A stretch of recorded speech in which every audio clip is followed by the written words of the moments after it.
Together again for the third year, the American Academy of HIV Medicine and the Institute for Technology in Healthcare are proud to announce the winners of the third annual AAHIVM Institute for Technology in Healthcare HIV Practice Award. This year's winners join past winners, Drs. Malcolm John, Ralphie Landowitz, Nadia Daushin, and Melissa Badowski, all recognized for their advancements in HIV care through innovative technology. This year, Dr. Joanna Eveland and Steve McCrosky, a nurse practitioner, will each receive a $10,000 grant in recognition of their award-winning programs.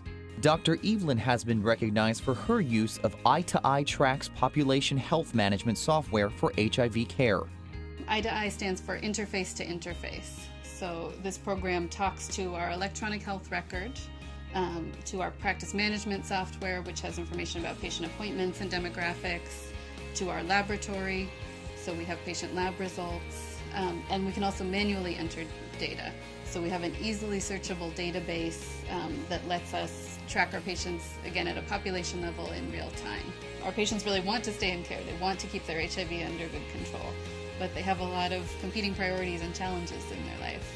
We used to think very much about individual patients and the patients who were loudest, who would come into the clinic in tears or, be in the parking lot yelling. We would know when something was going on with those patients. But there were a lot of people who kind of slipped quietly out of care, who got depressed, stopped taking their medicines, just stopped coming in. And again, we lost a lot of those people.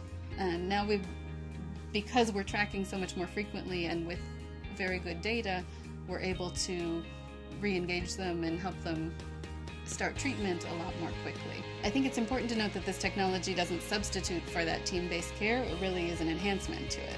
So when a patient falls out of care, we still need to know which bridge to find them under, but we're not going to know to look for them unless we're tracking them with this tool. So this graph represents what we call the continuum of care for HIV infection, and it's a useful way to think about how a healthcare system as a whole is doing in controlling HIV. So these three bars represent data from national statistics around HIV care, San Francisco local data, and then our population here at the Mission Neighborhood Health Center.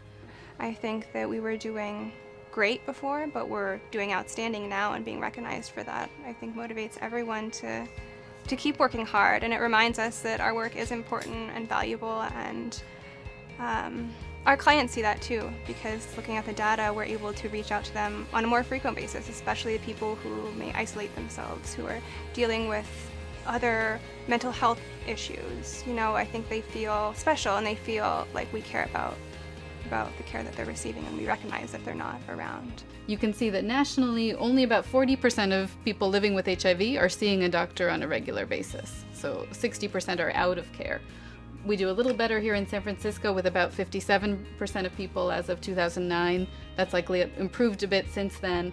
But within Mission Neighborhood, over 95% of our patients are retained in care. And that number has been stable over the last several months as we've monitored with our Eye-to-Eye track software, and it's actually improved.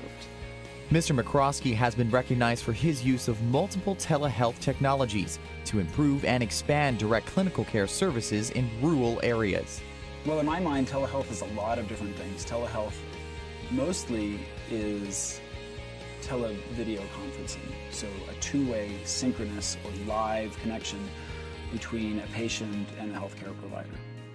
But telehealth can be lots of other things as well. We use the USB-enabled telestethoscope to help listen to the heart and lung sounds during a visit. We also use a still camera so that we can take pictures of rashes or other skin conditions and send them to a dermatologist. We have patients who live in very small towns where they may be the only or one of the few people with HIV infection. The social isolation and the geographical isolation is staggering. They tend to live in conservative communities, or they may live in conservative communities where the stigma against people living with HIV is very high, and it makes it very difficult for them to reach out and access care. And what we're able to do is reach out to that person and show them that there's somebody that cares for them and get them the level of care that they need. By reaching out and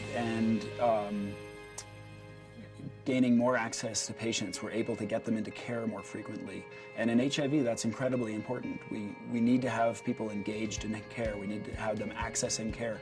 By being able to connect with them more frequently by video, we can check in with them and make sure that they're able to take their medicines. Because that's what HIV care is really all about. It's about taking your medicine and suppressing the virus down to undetectable levels.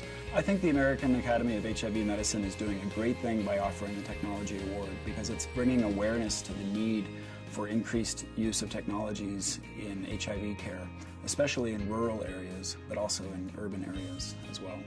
We plan to use grant funding to enable caseworkers and HIV specialists to connect with each other in rural areas. We have a network of patients and providers over a very large area in northern Arizona, and there are certain weak spots connecting patients to HIV specialists, to infectious disease physicians who are working in hospital settings, and to case managers who are in smaller cities. AAHIVM would like to thank the Institute for Technology in Healthcare for their generous support of this award.